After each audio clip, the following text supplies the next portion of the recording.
Alrighty, welcome back everyone. So here is part 4 of our Tabula Mundi Tarot tutorial, going through this entire deck, the major arcana, the aces, the minor arcana, which we're at with this part 4. We're in the last 2 suits, and then I'm going to wrap up with the court cards.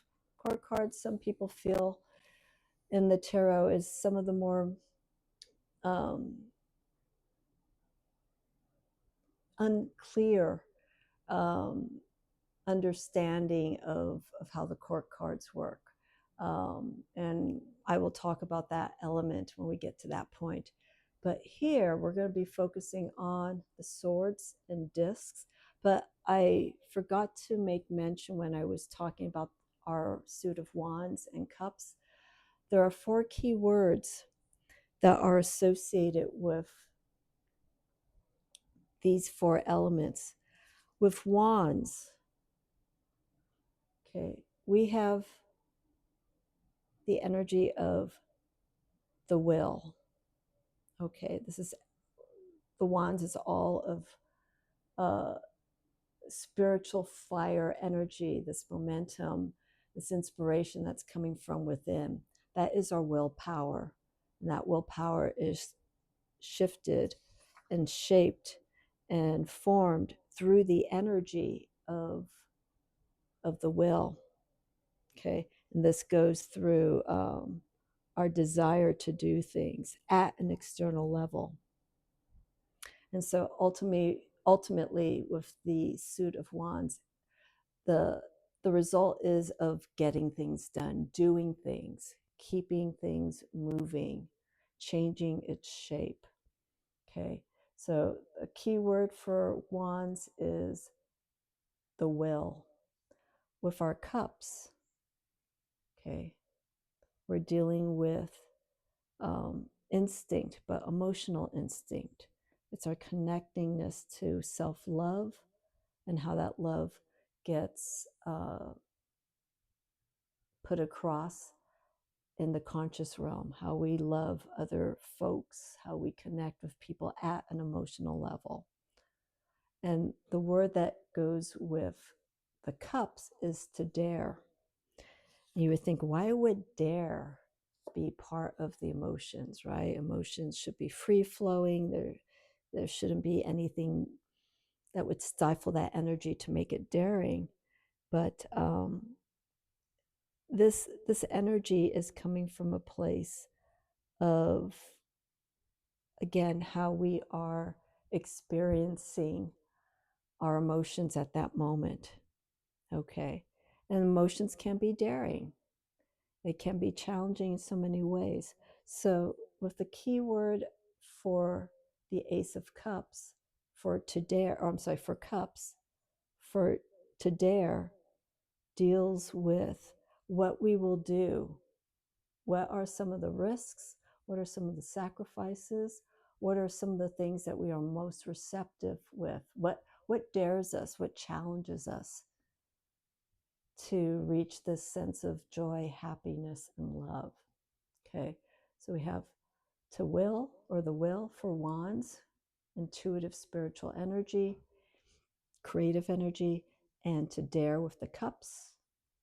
Okay, we're looking at, again, how can we move this connectedness of our emotions, and how can we take the challenge in a way that it's something that doesn't become that much of a big issue. You know, we accept things for what they are. Okay, so it's the dare, it's the challenge to face that end result of joy, happiness, and love. Okay, so that's just going back to the elements of the wands and cups, which I forgot to touch upon. And it is really important because it is made reference to in Book M, Tabula Mundi, the guidebook for the Tabula Mundi Tarot. All right, so with that aside, our Ace of Swords, the element of swords, or the tool of swords. Okay, So we are looking at how this energy moves from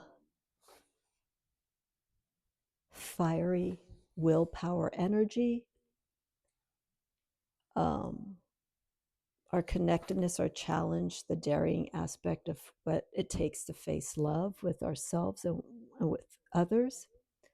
And then with our swords, we have knowing, to know. And with the discs, it's to keep silent. Okay. The swords, to know, is obviously more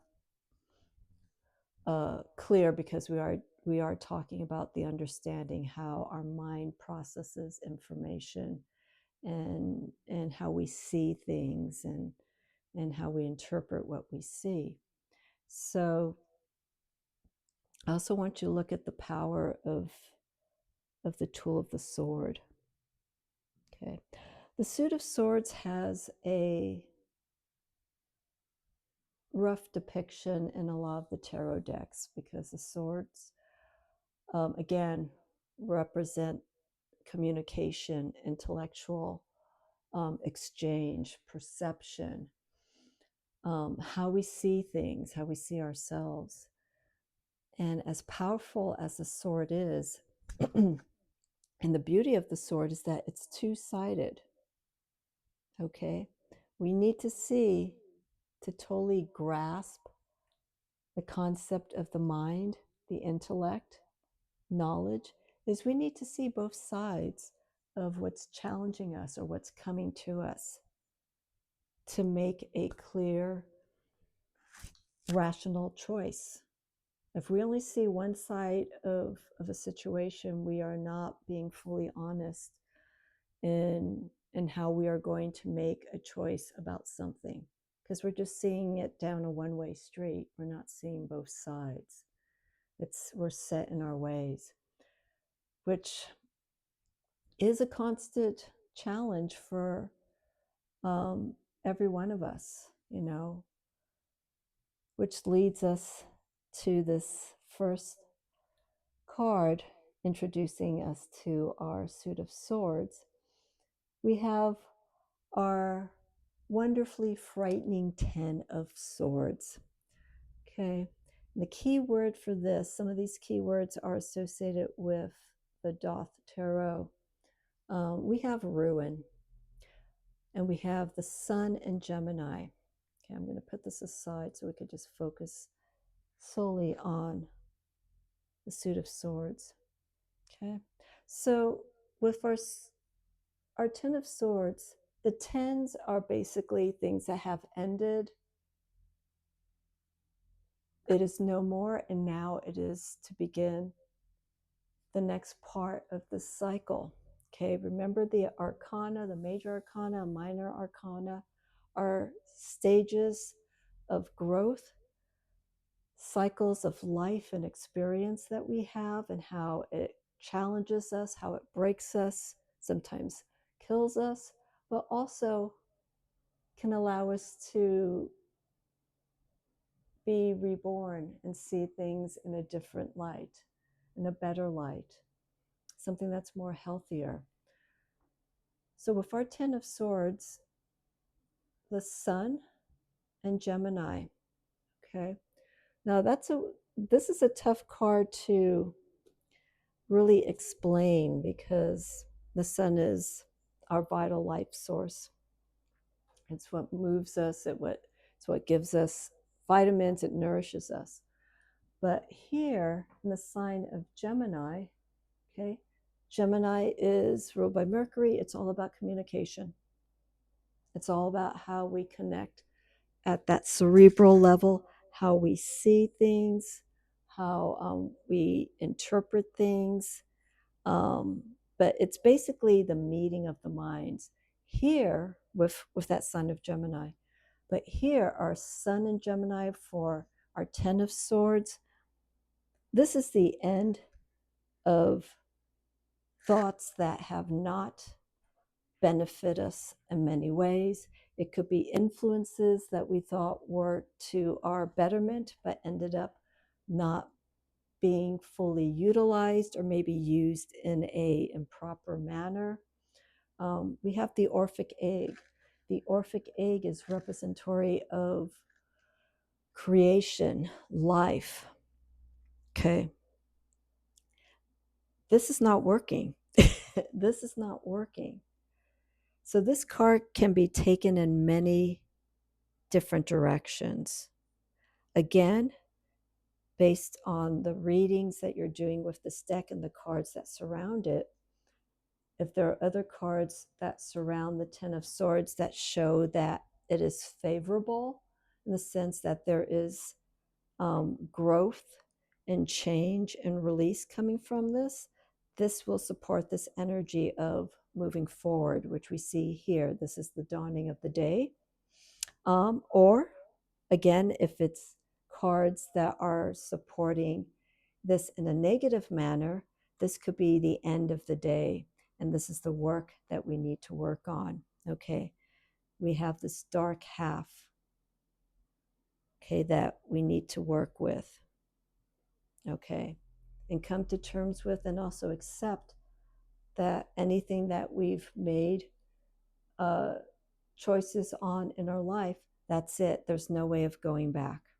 Okay. What we may have created, again, what we thought was going to be in our best interest, again, depending on the cards that are surrounding this, could show that this is energy that was misused, mental energy, self-imposed energy.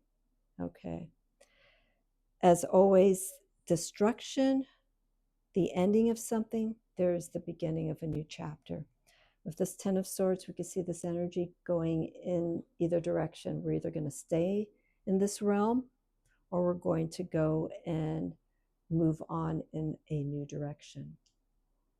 Okay. All right.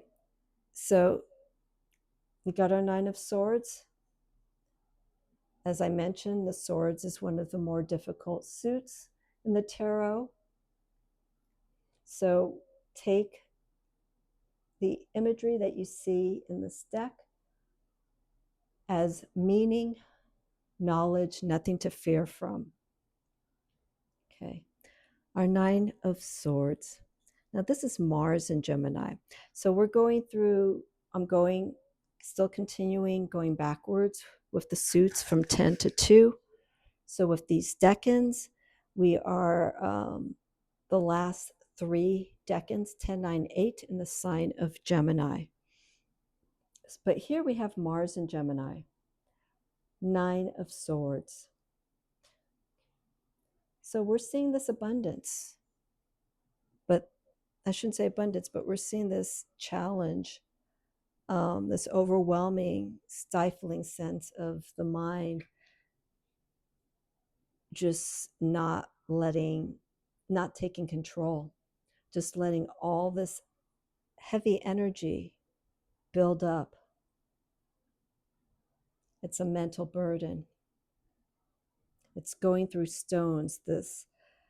We have this large sword here in the center going right through, I can almost say, the third eye of this boar. This boar shows up in the Tower card. So remember what I was saying? Look in this deck and look for images and symbology that is related to some of the other cards in the major arcana and also within the suit itself. Okay, this is our large sword here. I'm reading this like it's breaking through the third eye. Psychic energy, you cannot even intuitively see things anymore. This Nine of Swords is something that is just very overwhelming. Okay. But also know, with this Mars energy, remember Mars is challenge, it's conflict, it's in the sign of Gemini. This could be energy that we are self-imposing. Are we allowing all this mental overstimulation, negative thoughts, words that we're hearing, are we letting it get to us? We need to do something about this. Okay. We can use this energy of Mars, fire energy, in with Gemini, air energy. We can use this energy to actually do something about this, to stop it instead of letting it overwhelm. I'm going to lower this down a little bit here so we can get a little bit closer, so I don't have to raise the cards up so much. Okay. So it's taking charge of this. I can't really see very clearly. This could be a lion or an eagle. But this is a very powerful element here. This is the guide. It's at the base of the sword, and it's just driving it right through this third eye. This is what I'm feeling very strongly with, and just basically destroying our mental and intuitive perception of things. Our Eight of Swords. Okay, so doing this backwards, just to reiterate, going backwards with this deck is we're seeing how things have culminated, but also where they came from to get to that point. So with our Eight of Swords, okay, we're seeing interference. This is Jupiter in Gemini. This is the first decan for the sign of Gemini. But we're meeting again with the lion and the eagle. There we go. Sun to our left with the lion and the moon. I believe this is an eagle. These are the tools. This is the Vajara, Vajara. I think that's how it's spelled. These are tools that are used in spiritual practice for guidance. But we have this string here. Okay, this is our path. Okay, but we're seeing that there is, it's tangled up. It's not really set in a set direction. Jupiter is the planet of expansion. Now, the way this card can be read, this could actually be Jupiter, actually. Yeah, maybe. I don't know. I think it is Jupiter. The interference that we have here is, again, remember, Jupiter's the planet of expansion. So it's a lot of space. Okay. And sometimes when there's a lot of space and not like a set direction that's happening, or there is something that's taking place, there's no what is it? It's a little bit chaotic. There's no set direction that's happening here. Okay. Our Eight of Swords can take us with this element of Jupiter and Gemini. It could take us going in one direction that could maybe lead us to something good. It could take us to another direction that could lead us to nowhere, so on and so forth. Okay, but I'm feeling here with the lion and the eagle here, this energy is, it's trying to take control. It's trying to come in. The eagle is of wisdom. It's of knowledge. It's understanding the power of that skill of knowledge and wisdom, while the lion is it's coming from a place of courage, inner strength, and knowing by combining these two forces that this interference, this challenge that's coming in, the expansiveness of space, like things are just floating around and not really going anywhere.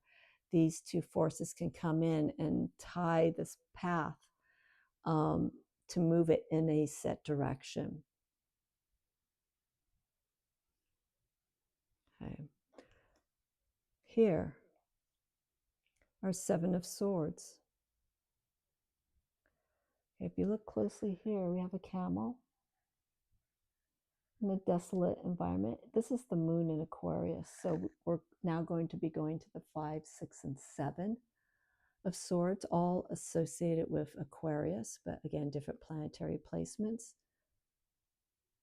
Here we have the moon and the symbol there for Aquarius. We have fertility.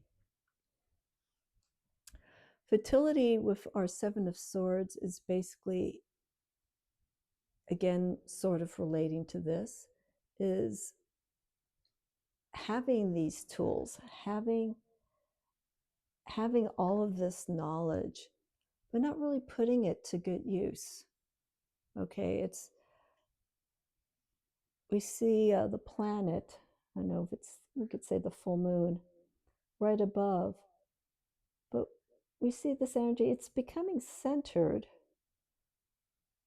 But what I'm picking up here is there's not really use happening to it. Okay. It's like we have these tools, but we really fully haven't engaged and understand its use. How can we use this to better ourselves, better the situation? We need to put this to work. The moon in Aquarius. Okay. So the moon being intuitive, instinctual, emotional base. These are ideas that we're looking at here. These are emotionally fulfilled ideas that we have the potential of doing and working with. Okay, we have the 7 star here, and then we have this 1 dagger. I think it's called a boot dagger. This is actually illegal in many countries, but this seems to be the driving force of the 7 of Swords. It's like this is the tool that we can use. This is the main sword that we can use to put all of these other swords into action. But right now I'm just feeling like we have all this potential, we have all these ideas and whatnot in front of us, but we just don't know where to take it. Okay. 6 of Swords, Mercury in Aquarius. And this is obviously a great placement because Mercury deals with the mind and how we process information. But here with Aquarius, the 6 of Swords, I'm seeing this card to represent more of the cosmic, more of the energy that we would see with the star card, right? The star card we see in this deck. A spirit, a feminine energy that is of healing. It has 1 kneel in the water, 1 knee kneeled on the land, but also connecting to the moon and to the sun, and taking those influences and applying it in a way that logically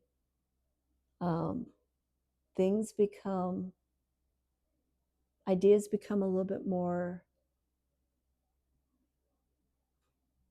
I don't know how to say, more universal. They become higher knowledge. It becomes a skill that one learns after spending time and doing the work. Remember, we're building this energy. We're going backwards.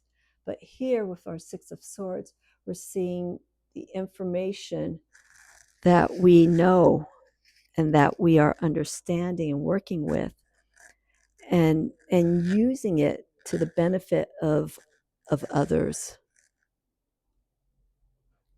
And also for yourself, there is growth, there is shift, but this is coming from a higher cosmic plane. The way Aquarius sees with this Mercury placement is there is so much more to be defined that's still out in the realm, and that's the exploration of Aquarius, is just to see what else is out there. Different from Sagittarius, the explorer, seeing what's in the horizon. But here, this is never ending for Aquarius, because the knowledge is coming from the higher realms. It's coming up from the stars, the moon, the planets. Okay, our 5 of Swords. We are seeing defeat. We're seeing a dove. Okay, dove representing peace, purity.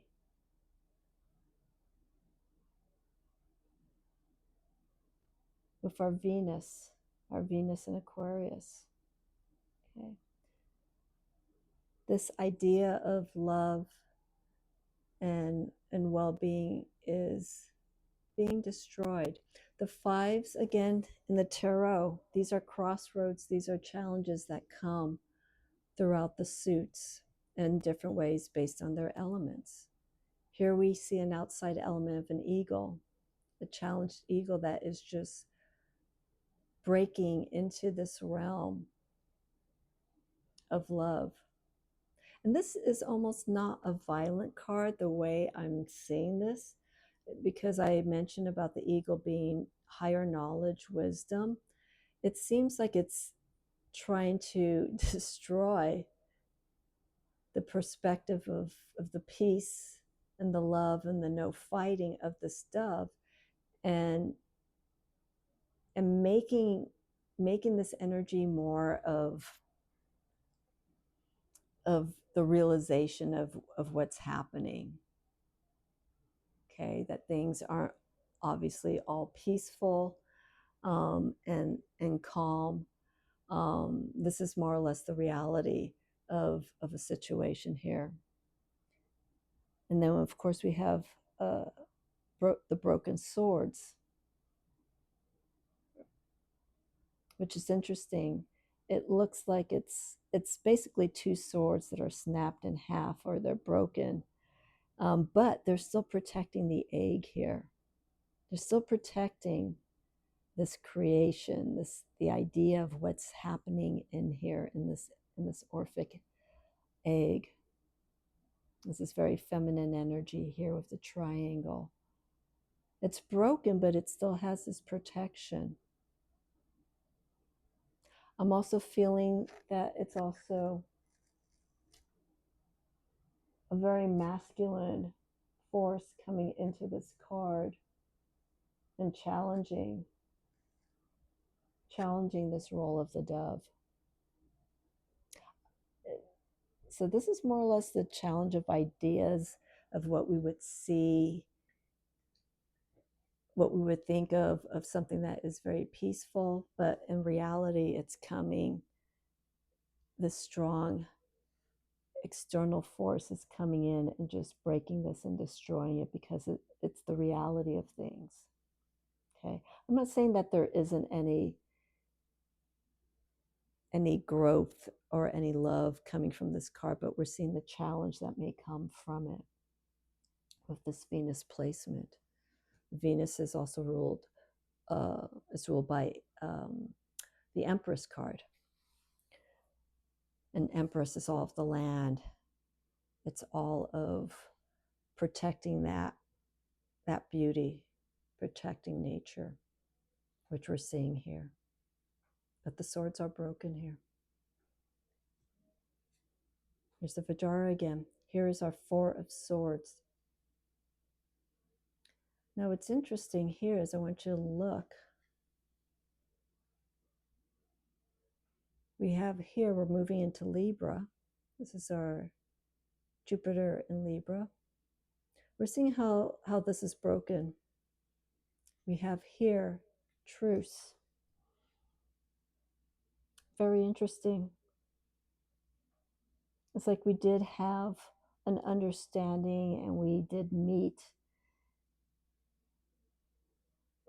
halfway to create a moment of peace and calmness. But then this happens. The reality of how this can be easily destroyed. And this is something that, again, we put upon ourselves. We can make peace with ourselves, but then something can come in and just challenge us. And here again, right? Look at the threads. We have the feather here, so we're seeing where it's being started from, and it's being woven around these swords. Here we're seeing the truce coming, even though it's temporary. We're seeing that both sides were viewed and were agreed on. Okay, so this is a moment of reflection. Jupiter and Libra. Libra is about balance, harmony, fairness, things that are right. And Jupiter exemplifies that energy because it is a planet of optimism, luck, and abundance. But again, this is temporary for Four of Swords. Okay, so here's our second card in the decan of Libra, Saturn and Libra. Remember what we were talking about Saturn? About weight. This is an interesting depiction here. There's Saturn in the distance. And we have sorrow. We normally would see a heart with three swords going through it. And I love how Meleen used a red vessel, sort of in the shape, the roundness of the heart, but we have a crack in it. We're starting to see that pressure. We're starting to feel that overwhelming structure, discipline, building up here. Okay. This is feeling like me for water. Okay. And I feel like this vessel is empty, but somehow this vessel is just protecting this energy, but in a very weak state.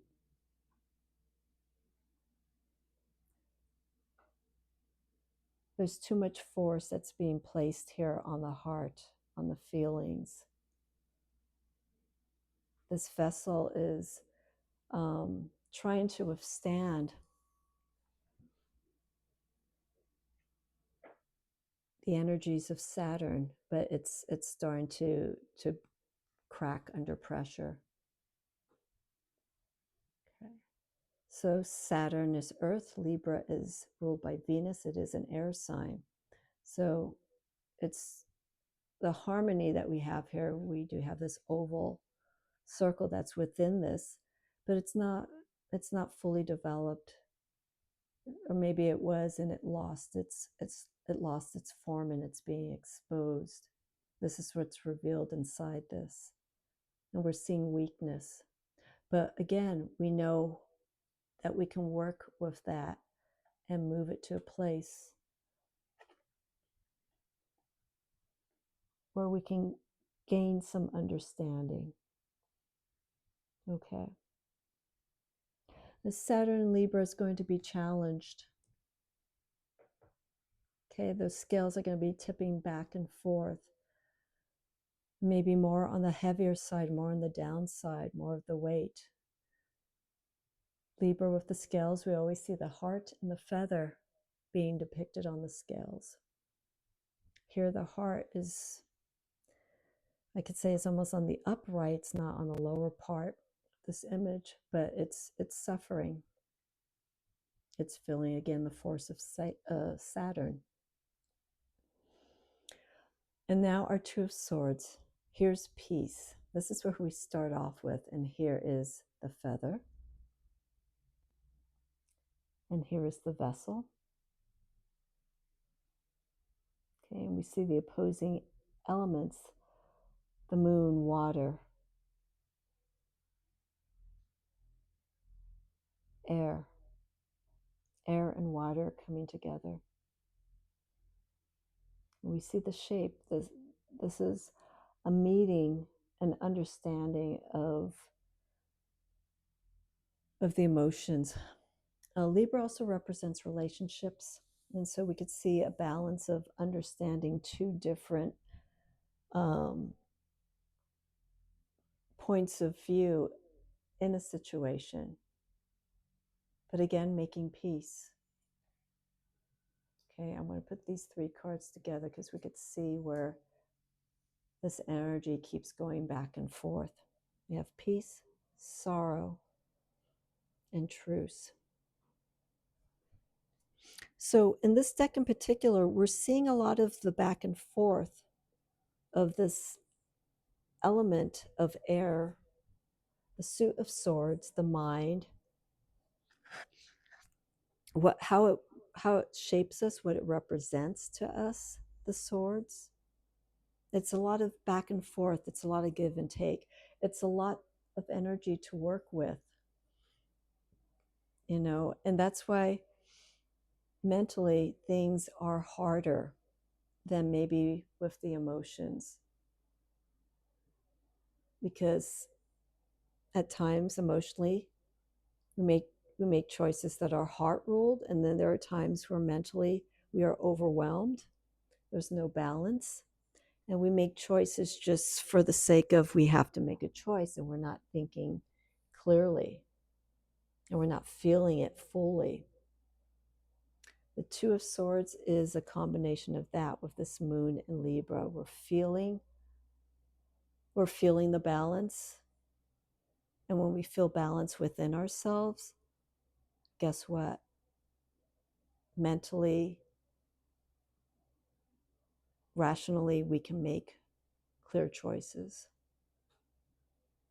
Again, it's creating this balance of opposing forces and making peace emotionally within ourselves and also mentally. This is very similar to the High Priestess. Our feminine energy, our light energy here, external energy, and our internal energy, balancing what we feel with our mind and how we think with our mind, and balancing that out emotionally. I use the term emotional intuition, or emotional thought. Okay. How we feel and think should be the same. All right, so the swords is with this deck, it's getting to the core of how the mind is, in an esoteric sense, how it can feel the inner pain and the anguish, but also knowing that we have control over this. Okay, and some people I've heard when doing readings with some individuals or just talking to a few people, it's like, I didn't ask for all this bad stuff to happen, or I didn't ask for depression or anything like that. Okay, it's not something that you ask. This is the experience. It's something that we need to learn from and we need to work through. We don't want to be victims, like, no, like, this is hard, this is so challenging. We gotta work through it. We need to work through it. No answers, no quick way out. Okay, and again, going back to this card, look at the power of this. We start off with this energy, strong, powerful, double-edged sword, seeing both sides of a situation, two sides of a thing, but going through the journey where we eventually will get to this point with some things, maybe not as graphic as this, but it may feel like it, but also knowing that we need to move on. We need to move on to rebuild from that to get to this. Okay, so look at the cards like this. Your 10. Look at the 10s and all the suits of this deck, and the ace. You're going to see very strong depictions of the aces because they represent the beginnings, just like that cup. The cup is going to change shape. The swords are going to change shape. The wands are going to change shape, okay, throughout the journey in the minor arcana. All right. Okay, so lastly, here we go with our discs. Discs is related to Earth. This is a little bit more of a Crowley-esque card. And what I mean by Crowley-esque is it's deeply rooted with, I think when I was reading in the guidebook, these numbers all add up to 156. And I think if you break the number down, it ends up to be 777. These are power numbers. These are resources. And here, this is our egg. Okay. And the disc deals with the actual creation, the actual forming of the creation, different from the wands. The wands is we're actually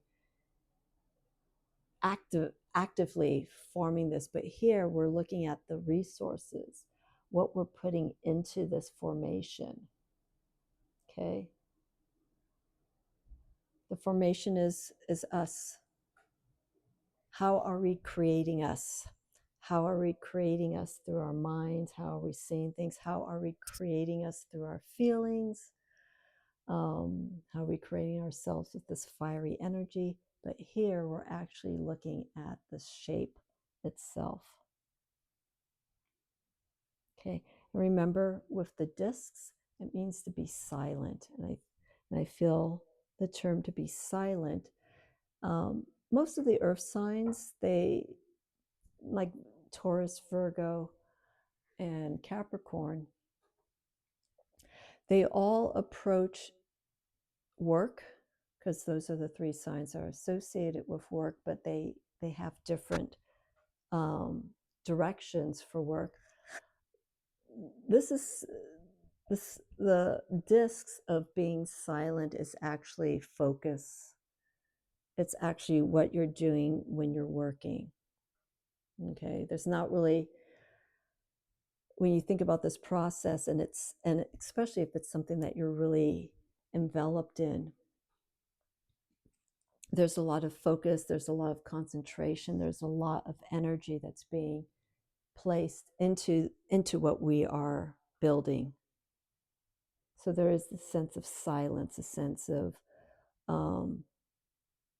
stable, foundational concentration. Because I know when I'm working, I don't want anyone to bother me. I don't. I can't have that happen. I just shut the door and I hunker down and I do the work until it's done, and I come out and I will take a break. But here we are looking at, we're going backwards again. So we're going to go Capricorn, Virgo, and we're going to end in Taurus. So here we are Mercury in Capricorn, 10 of discs, wealth. Okay. Oh, I'm sorry, not Capricorn. This is Virgo. Virgo with the decans are assigned great abundance. Virgo deals with the harvest. It deals with what it's created, the result of it, and how they use those resources for themselves and for other people. Virgo here with our 10 of discs, Mercury in Virgo, which is Mercury is ruled by Virgo. So we're seeing how we had the Hermit. And if you remember in the Hermit of the Major Arcana for this deck, we saw it going down the stone abyss. And the way I want to interpret this is the Hermit energy. This is the result. Remember, it's holding a lantern as it's going down. It's seeking guidance. It's seeking knowledge. And that light, and that lantern becomes brighter. It grows the more that it begins to understand its sense of purpose, what it's supposed to do, and where to place all of these inspirations. Hence, we get wealth. We see the hat here of Mercury here. We have our symbols here. showing different forms of wealth, pentacle coins. We have the Ouroboros here. And look, we have our cosmic spiral that we saw with the magus, the magician. Remember, the magician is the DJ, and he's holding up the universe. The magician is ruled by Mercury. So this is the power of working with this energy of Mercury and understanding fully how to work with those tools to create this. Okay. Creating the harvest and coming out with something that is tenfold the amount. Okay. We can see this magician influence easily because it knew how to utilize the energy of the four elements, or of the four suits: the wands, the cups, the sword and the pentacles. Here is the Bajara, I think. I think that's the Bajara that's on the bottom. And also it's very similarly placed as the Tree of Life. Right? We have the Sephiroths. We have Hokmah, or no, Kether, and Malkuth. So we're seeing how these energies also are falling into place in relation to the Tree of Life. Here we have Venus in Virgo. So the 10, 9, and 8 of discs, as you could see for Virgo, is all of the harvest and what has come from it, doing the work. Our 9 of discs is gain. So we're starting to see this energy. Again, we're going backwards, but we're starting to see the work that has been put into the right areas, resources being used properly. There's a handprint in the Hermit. Here's the hand that's reappearing, but forming different gestures. We have the honeycomb that we see with the Empress, with Venus. This is nature. This is sustenance. And we have the heart that we see here with Empress. Here's the wheat again, the harvest. This is obviously knowing and understanding how to work with the skills that you have and putting them in the areas that are best needed. Virgo is very particular. They're meticulous. So, of course, the time, with them being an earth sign, the time that they're going to be spending is very precious for them. And so they want to make sure that whatever energy they're putting into something, that it is going to be coming back to them in the proper way. Now, if it doesn't come back the same way, that's fine. At least they can see the error or the direction that it may have went to instead of going the direction they want, and they learn from that lesson. But here, we're starting to see this development. We're learning how to work with our natural resources, things that are going to benefit us. We have the bees here doing all the work. Okay. 8 of discs. Now this is our sun in Virgo. Okay, remember the lantern for the Hermit? It's all ablaze here.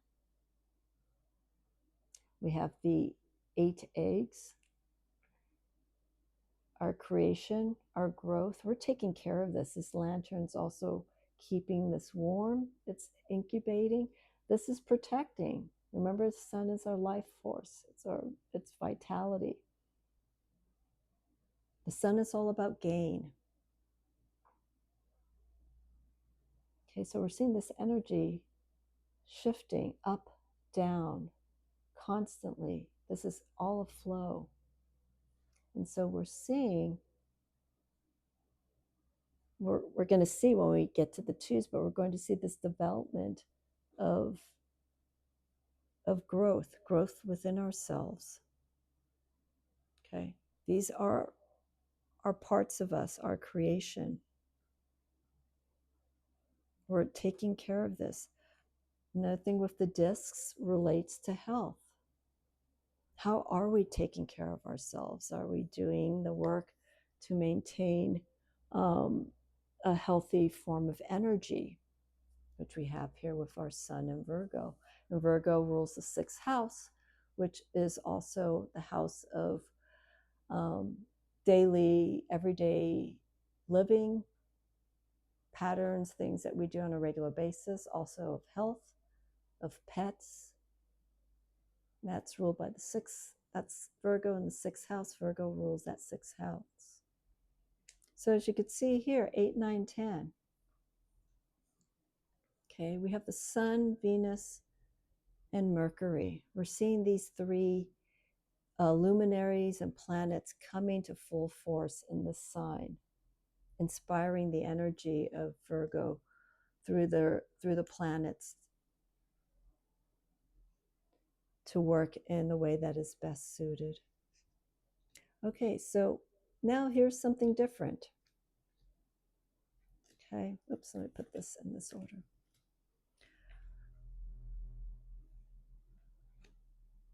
Okay, we're going to Taurus. So we're going to start with Capricorn. I thought we were going to begin with Capricorn. But here, we have Saturn in Taurus. Remember again, the Saturn energy, weightiness, things are holding us down. Here are the 4 fixed signs. We have the Bull, Taurus, Aquarius, the Humanitarian, the Eagle for Scorpio, and Leo. We have the Hebrew letters above it. Okay. But why is the 7 of discs failure? We saw similar with the 7 of swords. Okay, 7 of swords, we're still showing a challenge. All right, and we have like 1, 2, 3, 4, 5, 6, 7. We have many serpents here. Are there 7 there? 2, 4, 5, 6. Yeah, there's 7 serpents. They're eating the orbs here. Okay. This has some extra meaning, esoteric meaning that I'm not too clear of. I see the cups, I see the crown. I'm not too certain what this is. And just to mention again, in the guidebook that you purchase separately, Meleen doesn't really go into the details of some of these other iconic imagery that we would see in some of these cards. So there should be some previous knowledge of knowing what this is. And when I do speak with her, I will ask her about this. But we're seeing a lot of different energy happening. We have the snakes. There's a lot of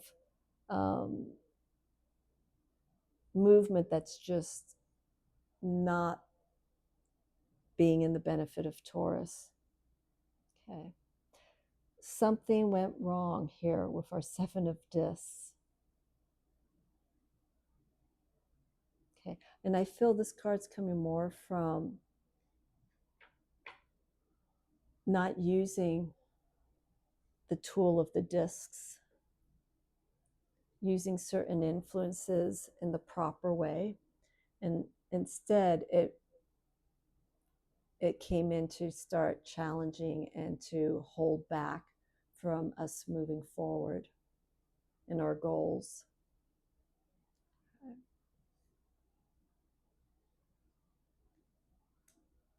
Our 6 of discs, Moon in Taurus. Moon in Taurus is a wonderful placement astrologically, because we are starting to see, here we have the keys of the Hierophant. We have the gold key and the silver key. We're looking again of the High Priestess and the Hierophant, esoteric and exoteric knowledge. Here we're seeing success. Okay, and this is our middle decan of Taurus, our seven of discs represents our third decan. Okay, so here we have this energy moving up and down. We have the sun and the moon. So we are seeing, and we have the pomegranates. We are seeing this fulfillment.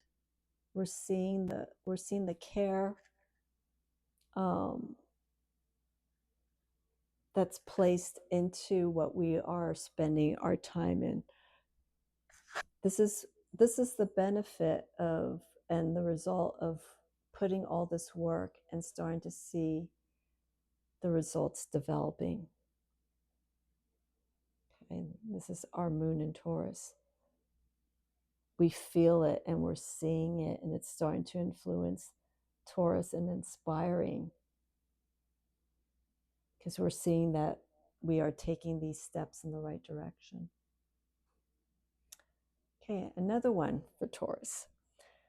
This is our 5 of discs, Mercury in Taurus.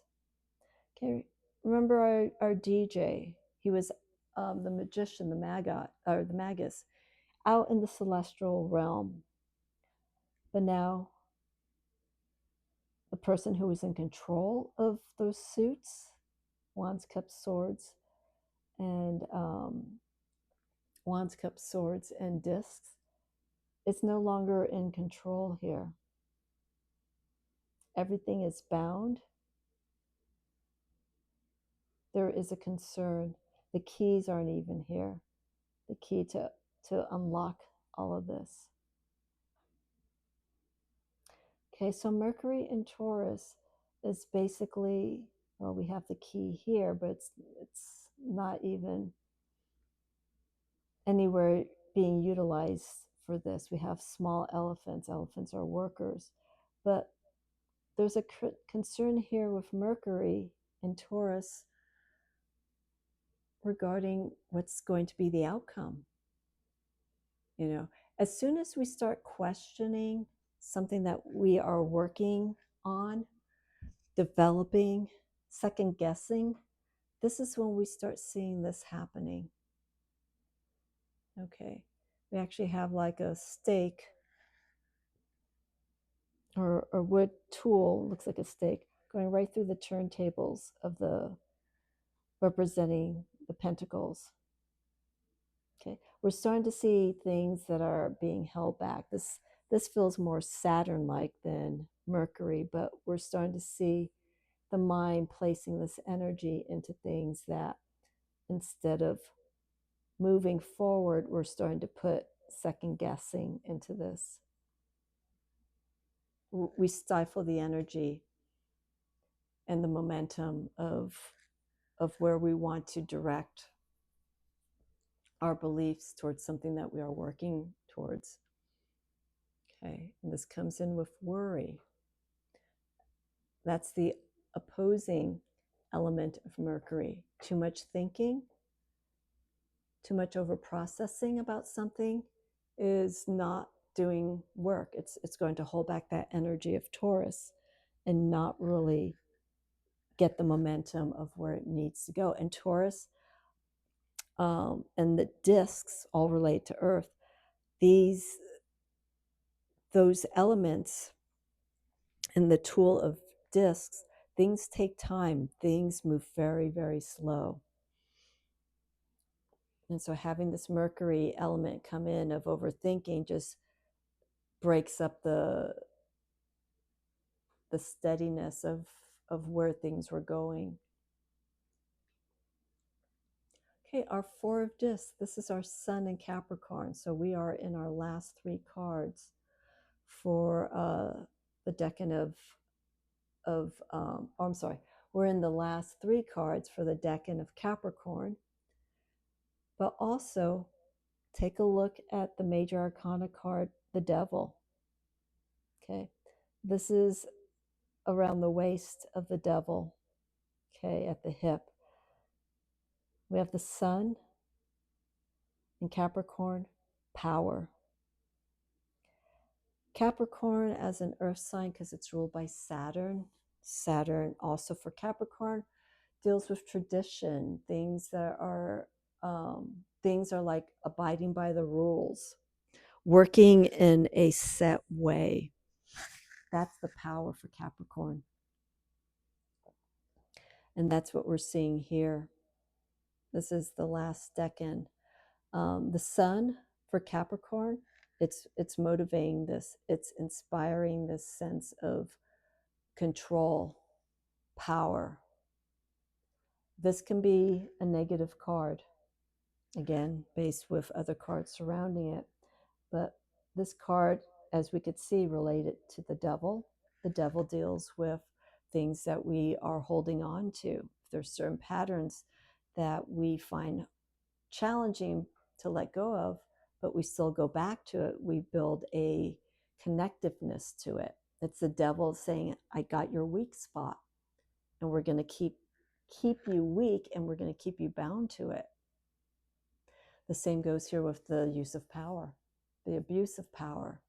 Knowing that you're put in a position where you can take control of everything, and in doing so, maybe taking it to a different level where the power can all become like this.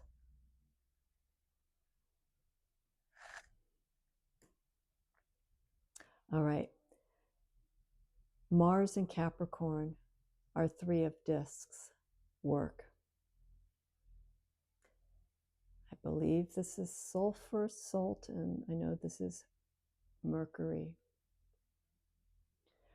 So we're seeing the DNA. And this is something that's very inherent. When you look at the Fool card and also the Universe card in this deck, we see this pattern. It's symbolic of the DNA. It's what's inherent in us. Capricorns are natural workers. It's not a problem for them to work for the most part.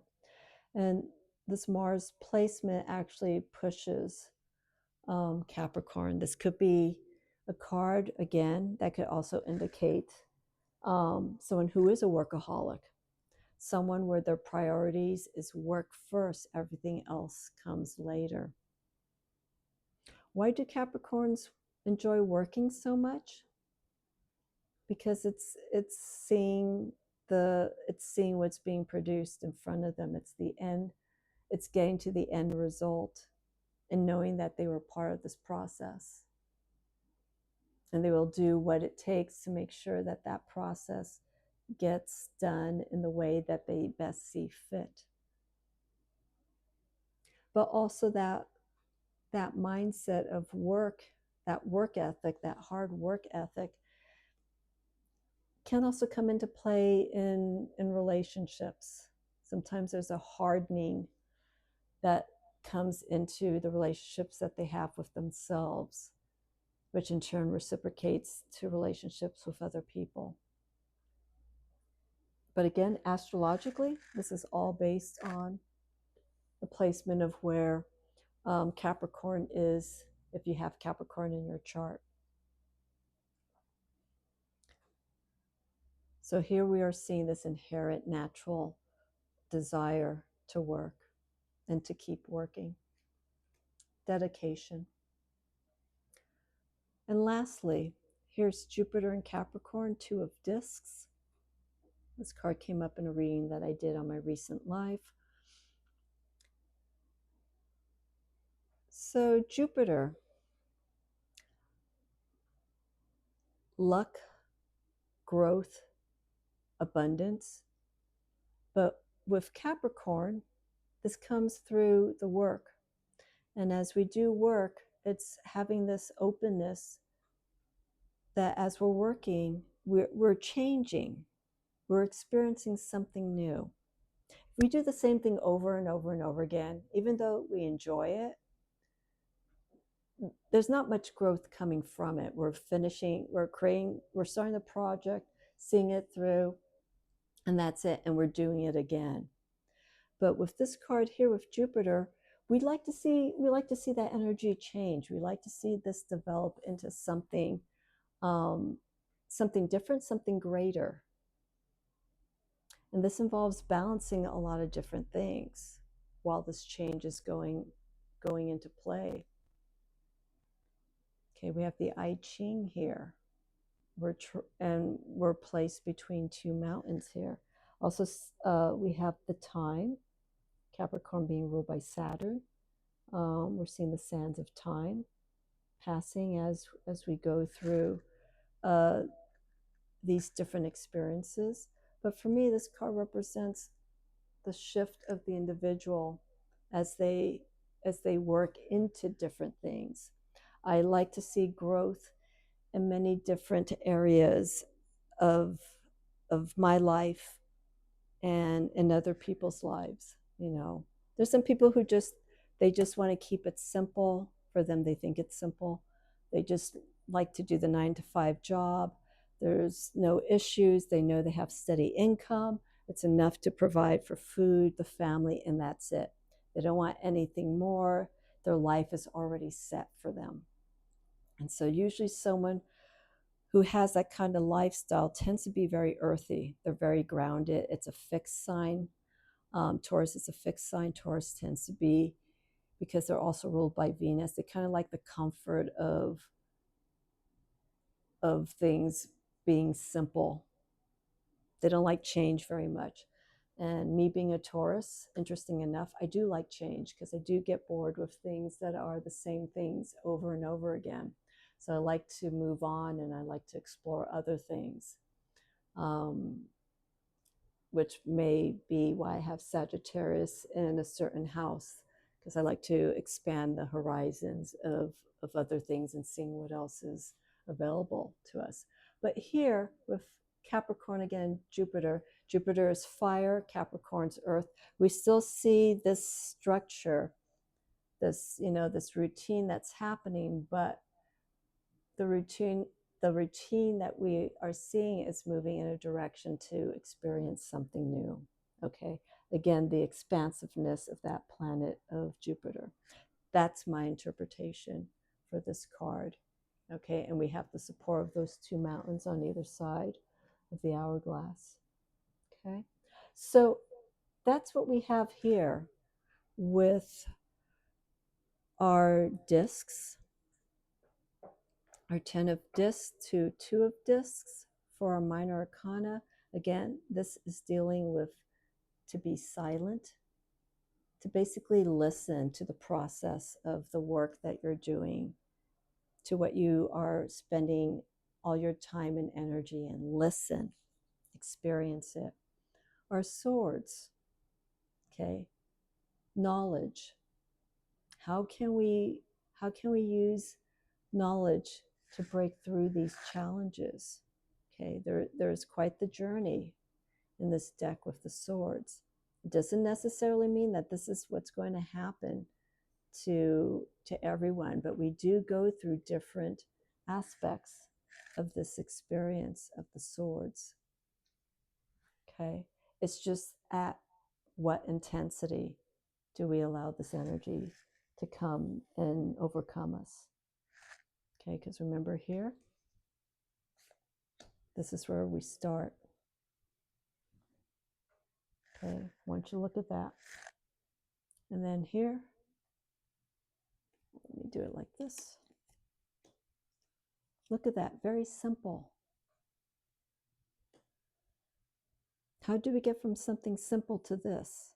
How do we get something as harmonic and balances this to this? Okay. It's what we allowed to come into our realm and let it either inspire us or break us down to the point to where we have to start over again. Start over to get to this place here of balance. It's ended with Gemini. It begins with Libra. It ends with Virgo and begins with Capricorn.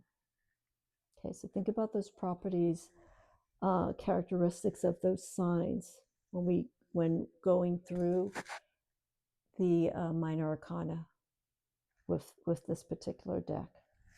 Okay, so there you have it. It's interesting because with our wands and cups, we're moving with flowing energy. Here, we're dealing with energy that goes, that almost becomes a little bit more of challenge, but how we work through this challenge and how we create a foundation and how we can create something promising and I'm losing the word, something that is of promise and of benefit to us. Okay, that's the journey of the minor arcana, and with the guides of the major arcana along the way, like the Hermit for Virgo, Gemini with the Lovers, the Devil for Capricorn. All of these cards, they relate to each other, the major arcana and minor arcana. Okay, so look at those look at those look at those subtle icons in this deck. I'm going through the minor arcana and relating it to the major arcana. All right. Okay, that's a mouthful here. So our last one, the 5th episode, will be solely on the court cards. And that's 16 cards there. I should be able to get through those since I did 18 here. So that will be coming up in the next few weeks. Again, any questions, comments, if you'd like to do a study group with the Tabula Mundi, let me know. Send me an email, write comments, let people know about this. Let them know that there is a video out here that does not a precise breakdown, but more of a general overview of working with this deck. Okay. And again, the book that is much needed to work with this deck is the Liber Mundi by MM Meleen. You need to have this book to really get into some of the details. And again, as I mentioned, some of the details, like in the coins, they're not fully explained. So it may be good to have some prior esoteric knowledge, but if not, that's totally fine. You can still work with this deck to get you through this whole journey through the Tabula Mundi Tarot by MM Meleen.